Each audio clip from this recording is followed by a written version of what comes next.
But now it's time for this. PMQs Unpacked on Times Radio.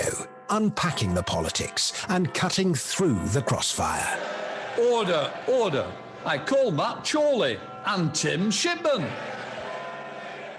Yes, it's that time on a Wednesday when we bring you PMQs Unpacked, where we pause the action live from the House of Commons to try and explain what is going on in the key exchanges between Boris Johnson and Keir Starmer. Explain what they're talking about, analyse a bit as to who is winning the argument and who isn't. And then after the 12:30 news, we'll bring you the best of the rest so that you don't have to sit through the tedious questions and we just tell you the stuff that matters. Tim Shipman is here as our political editor of the Sunday Times. Tim, what do you expect to dominate today?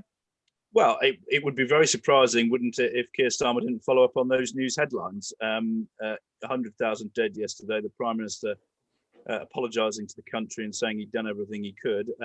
We know Labour don't agree with that, and it's an opportunity for Starmer to give Boris Johnson a very hard time. And looking at how he looked yesterday, he looked like a broken man at various parts of that press conference, not happy at all. So it's going to be difficult terrain. And if Starmer wants to cause more trouble with inter-cabinet disagreements, that Borders announcement is coming, but we also know that the Home Secretary and the Health Secretary would like to have gone a heck of a lot further. So if Starmer wants to pick at the scabs of Tory disagreements, he could do that too. And that could be, because it was sort of the theme of PMQs last week, was Keir Starmer sort of trying to divide off Priti Patel over her suggestion that she'd called for the borders to be closed in March last year and been overruled by the Prime Minister. Also, the question of these lost records at the Home Office. So it's interesting if he does go down that road to try and drive a wedge, because in a way, it's not a great surprise if the Labour Party don't agree with the Prime Minister, but pointing out that some members of his own cabinet don't agree is a slightly more serious attack. Yeah, though I suspect today is a day for big arguments and big picture. And, you know, we've reached this pretty grim milestone and there's quite a lot to say about how we got there. I mean, the figures are pretty staggering. The first 50,000 people died in 270 odd days. The second 50,000 died in 79 days. And there's quite a lot that the Leader of the Opposition can probe into there, I would have thought. OK, well, we go live now then to the House of Commons. Keir Starmer, the Labour leader, appearing from home because he is self-isolating. They seem to alternate these days, Boris Johnson and Keir Starmer, over who gets to do it from the front room. Boris Johnson's just been answering a question from Raymond Chisty, who's a Tory MP, to kick things off. Boris Johnson looking a bit smarter possibly than yesterday. He's brushed his hair. Let's go to Keir Starmer. Prime Minister, in his remarks about Holocaust Memorial Day, this evening I'll be joining the UK ceremony and lighting a candle to remember the 6 million Jews murdered in the Holocaust, along, of course, with the other genocides and persecutions that have taken place around the world. Mr. Speaker, yesterday we passed the tragic milestone of 100,000 COVID deaths in the United Kingdom. That's not just a statistic. Behind every death is a grieving family, a mum, a dad, a sister, a brother, a friend, a colleague, a neighbour. The question on everyone's lips this morning is why? The Prime Minister must have thought about that question a lot. So can he tell us why he thinks that the United Kingdom has ended up with a death toll of 100,000, the highest number in Europe? Prime Minister. Mr. Speaker, like the right honourable gentleman, I mourn every death in this pandemic and we share the grief of all those who have been bereaved, Mr. Speaker. And let him be in no doubt, and let the House be in no doubt, that I and the government take full responsibility for all the actions I have taken, we've taken during this pandemic to fight this disease. And yes, Mr. Speaker, there will indeed be a time when we must learn the lessons of what has happened, reflect on them and prepare, Mr. Speaker. I don't think that moment is now when we are in the throes of fighting this wave of the new variant, when 37,000 people are struggling with COVID in our hospitals. And I think what the country wants is for us to come together as a parliament and as politicians and to work to keep the virus under control, Mr. Speaker, as we are, and to continue to roll out the fastest vaccination programme in Europe. I think that is where the minds of the public are fixed. Okay, let's just pause the Commons feed there and just jump in there. Tim, as you expected, quite a sombre mood from both sides. In a way, the most striking question from Keir Starmer is why? Why are we in this situation of 100,000 having died? Boris Johnson stressing he takes full responsibility. It's interesting though, that this argument now is not the time to reflect on what worked and what didn't, when actually some might say, well, if we'd reflected maybe last summer on what went wrong in March, we might not have seen things go wrong again in September and then in November and then in January. Yeah, I mean, it's a split argument, isn't it? I mean, on the one hand, Boris Johnson's right. You probably shouldn't be launching a public inquiry at this point because that would take away resources. But you're right. I think a lot of people worked out what went wrong last spring by last autumn. And some of those mistakes have been repeated, partly because of the Prime Minister's optimism and partly because they thought they had a better control of things before this second, third, fourth variants all raised their heads. But people had warned that there might be such things, and we didn't seem ready for that. But there was, a tone of slight contrition from the Prime Minister there. I think he's obviously feeling this pretty heavily. But he also says now is not the time to reflect on what went right, but then finishes his answer by saying, well, the vaccination programme is going brilliantly. So good for us. And on that front, he's right. When you look at some of the mess that's going on in Europe, you have to wonder what the headlines would look like if we were still in the EU and we were subjected to the European Commission's procurement activities. So on that front, he does have a good story to tell. And a lot of the focus groups I've been sitting through again this week, the benefit of the doubt is still being given to the government, which is why it's a challenge really for Starmer. Yeah, it's the thing that comes up time and time again in the focus groups that we do. Let's go back. This doesn't feel yet like a PMQs where we're going to get Captain Hindsight wheeled out in the sort of jokey, banterish way. But it's early days. It is early days. Let's go back to Keir Starmer. Turning to Keir Starmer. Keir Starmer. Thank you, Mr. Speaker. I'm sure the Prime Minister regrets the fact that 100,000 people have lost their lives. The question is why? Why has the United Kingdom the highest number of deaths in Europe? Why has the United Kingdom a death rate that's higher than almost anywhere in the world? The Prime Minister is going to have to answer that question one day. And he should have the decency to answer it today. A few days ago, the Chief Scientific Officer said, and this was his view, prepared to give it now. The lesson, he said, is you've got to go hard, early and broad if you're going to get on top of this. Waiting and watching simply doesn't work. Does the Prime Minister agree with that? Mr. Speaker, when you have a new virus, and indeed when you have a new variant of that virus of the kind that we have in this country, when you have dilemmas as hard and as heavy as this government has had to face over the last year, I must tell the right honourable gentleman, there are no easy answers. A perpetual lockdown is no answer, Mr. Speaker. But we will continue to do, as I've said to the House, and I've said to you, Mr. Speaker, to do everything we can to roll out our vaccine programme, to give the public the protection that they want and deserve. And as I speak to you today, Mr. Speaker, 6.9 million people in our country have had the vaccine. We're on target, if we can get the supplies, to deliver the target of JCVI 1 to 4, the most vulnerable groups, by the 15th of February. And I hope very much to be in the next a few weeks, Mr. Speaker, to be setting out in much more detail how this country can exit now from the pandemic. Keir Starmer. So that's Boris Johnson there. I mean, Keir Starmer essentially asking the same question again. I'm not sure he's going to get very far. We try to get the Prime Minister to admit that mistakes were made. He again moving on to talk about 6.9 million. I mean, that's well over now. 1 in 10 people in this country have had the vaccine, which is an extraordinary thing. And I suppose part of you wonders, well, if we could do that so well, maybe we could have, sort out PPE and that sort of thing. But that line, we've got, we are on target if we can get the supplies, he said. Do you think this is slightly laying the ground for trouble on the vaccine front, Tim, if this sort of global vow about access to vaccines escalates? Yeah, clearly. I mean, the one thing they did get right on the vaccines, if you take those words of Patrick Vallance about restrictions and put them into vaccines, you have precisely what the British government did. They did go hard and broad and early. They bought up everything they could across, many different vaccines, and they did it before most countries in the world had got their act together.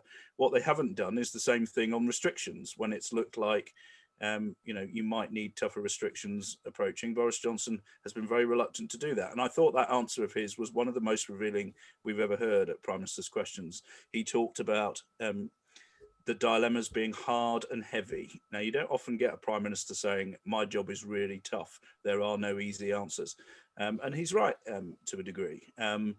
And that's why a lot of the public are still giving him the benefit of the doubt. But I think that sort of revealed rather more about his internal thoughts than he is normally prepared to reveal publicly.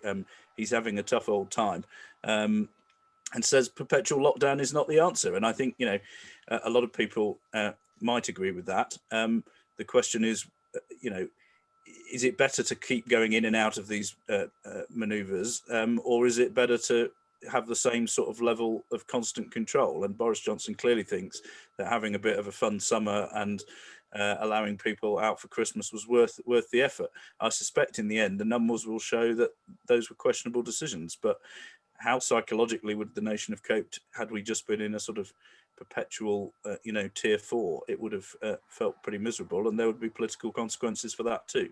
So it's not an easy job. And I think we got a bit more of an insight into how he feels about it today. I do wonder, actually, you're right, that although, people's taking a step back, we're all armchair epidemiologists now and saying, well, if we'd locked down sooner or locked down longer or whatever. But also, people sitting at home watching this or listening to this, stuck at home now into the third or fourth week of a national lockdown, they probably don't feel like it's been, we've all been having a gay old time and enjoyed the life of Riley. And so when Keir Starmer tried to make the argument that we haven't been tough enough, people might be feeling, actually, it has been pretty tough. Let's go back. Let's hear from Keir Starmer again. Mr. Speaker, the problem with the Prime Minister avoiding the question of why is that vital lessons won't be learned. The reality is this. The Prime Minister was slow into the first lockdown last March. He was slow in getting protective equipment to the front line, slow to protect our care homes, slow on testing and tracing, slow into the second lockdown in the autumn, slow to change the Christmas mixing rules, slow again into this third lockdown, delaying 13 days from the 22nd of December before implementing it. And I fear that he still hasn't learned that lesson.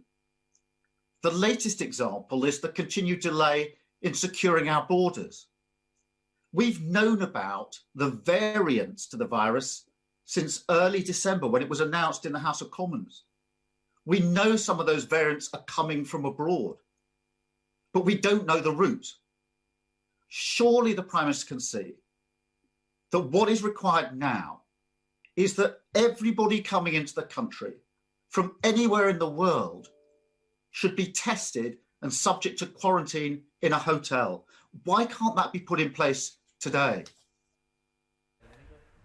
Mr. Speaker, throughout this pandemic, it's been the habit of the opposition first to support one approach and then to attack it and to twist and to turn. It was only recently that the Shadow Transport Secretary was saying that quarantine measures should be relaxed, Mr. Speaker. We have one of the toughest regimes in the world.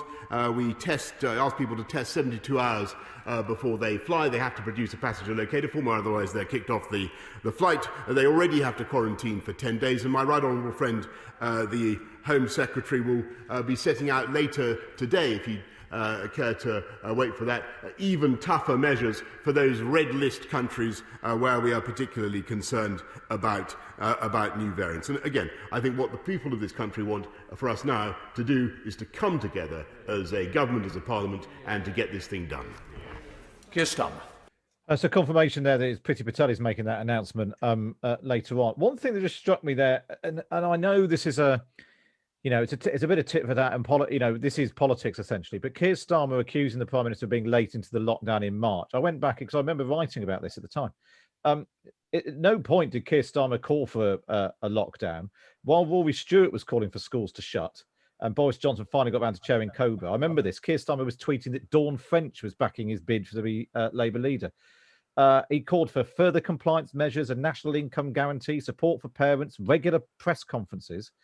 But Labour only called for a lockdown in March on the day that the Prime Minister announced it. And I just wonder whether, I think that what happened in the autumn is different, but I wonder whether that's slightly why Keir Starmer's criticism now fails to slightly land with the public, because for most of last year, he supported almost everything that the government did.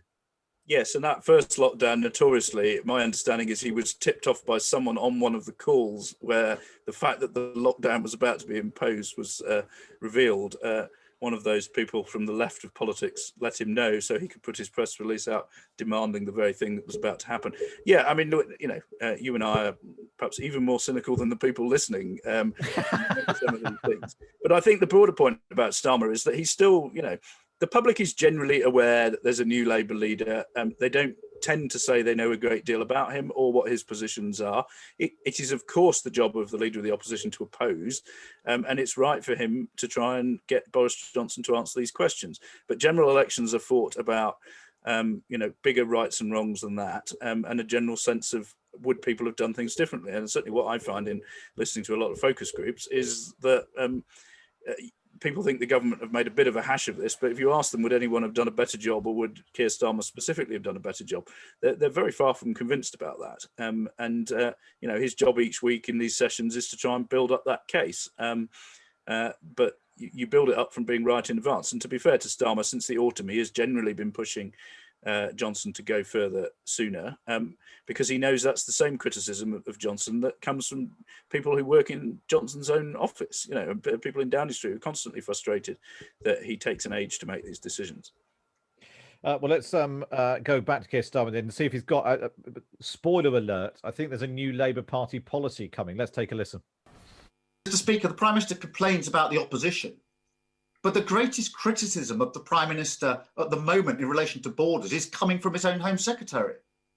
She's busy telling anyone who will listen that the Prime Minister didn't do enough in relation to the borders last year. And I fear that the Prime Minister is repeating the same mistake in relation to the new variants of the virus. Mr. Speaker, let me turn to schools. Everybody agrees that reopening our schools should be a national priority. But that requires a plan. And the Prime Minister hasn't got a plan. So as a first step, does he agree with me that once the first 4 categories of the most vulnerable have been vaccinated by mid-February, he should bring forward the vaccination of key workers and use the window of the February half term to vaccinate all teachers and all school staff?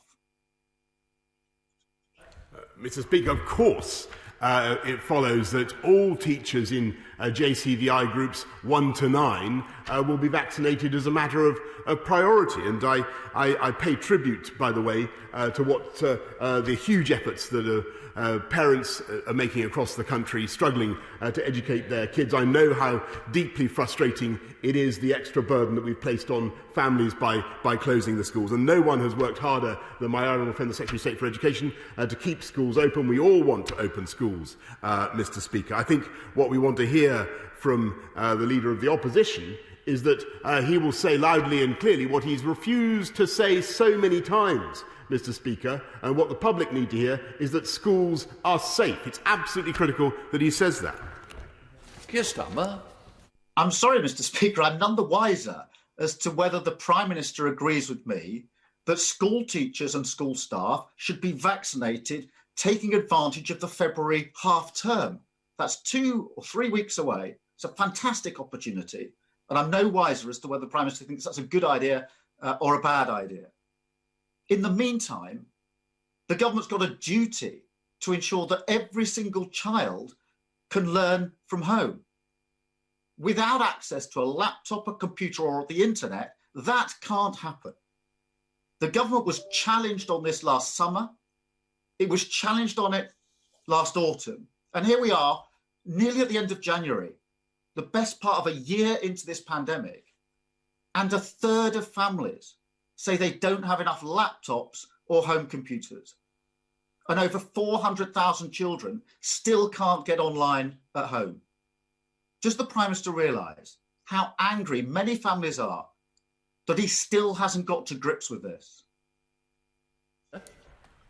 Mr. Speaker, as I said just now, I do fully understand the frustration and impatience of families across the country who are educating their kids at home. And I know how difficult it is. I know how frustrated teachers are with educating remote learning as well. That's why we've provided 1.3 million laptops, Mr. Speaker. That's why we've provided a £1 billion catch-up fund. And I will be making a statement to the House in just a few minutes, Mr. Speaker, setting out what more we propose to do with the reopening of schools and the way forward with schools, and what more we propose to do by way of supporting pupils and teachers and parents, Mr. Speaker, if you will just wait a few minutes. But he's missed his opportunity once again to say what I think people need to hear if we are to get schools to reopen, because that is the best thing for pupils and the best thing for families across the country. I would like to hear from the Leader of the Opposition, in defiance of his union paymasters, I'd like to hear that schools are safe. Don't forget, I just remind the Prime. Let's jump in there.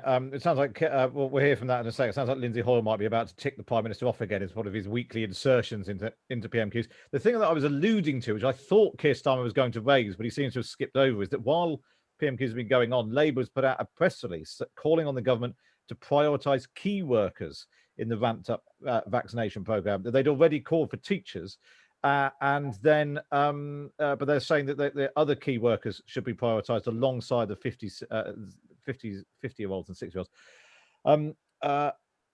What do you make of that, Tim? It just sounded, I mean, the Labour leader tried to put pressure on the Prime Minister about reopening schools. It is weird, isn't it, that Keir Starmer won't say that schools are safe? Yeah, I mean, are they safe? Is anywhere completely safe? This is all a balance of risk, and we're not very good in this country at talking about, what relative risk is. Boris Johnson's first answer was to say, well, key workers will be prioritised within all 9 of the first stages. I suspect what that means is if you've got a bunch of people who are level 5, they'll do the key workers first in level 5. I think what Starmer is saying is that all key workers should be level 5 and that not 6, 7, 8 or 9. And the Prime Minister clearly not yet committing to that. It's certainly something you hear anecdotally. A lot of people think it'd be a good idea if schools are so important to the economy and frankly to the sanity of parents, then vaccinating teachers would be a good thing. Part of the problem, I suspect, is that Conservative governments and the teaching unions are never bosom pals, and they don't see eye to eye on this stuff. And there's quite a lot of angst and tension between the two about who really wants to be there and who doesn't. And, that adds a layer of complication to this issue. I suspect if that policy is polled, it will prove to be relatively popular, which is probably why Keir Starmer was pushing it. And it smells like the kind of policy that the government will eventually accede to. They'll probably end up there in the end, which is no bad thing for the opposition. Okay, let's, after a sort of quite downbeat PMQs thus far, let's go back to the House of Commons. Let's see what Lindsay Hoyle had to say for himself, first of all. It is Prime Minister's questions. Keir Starmer.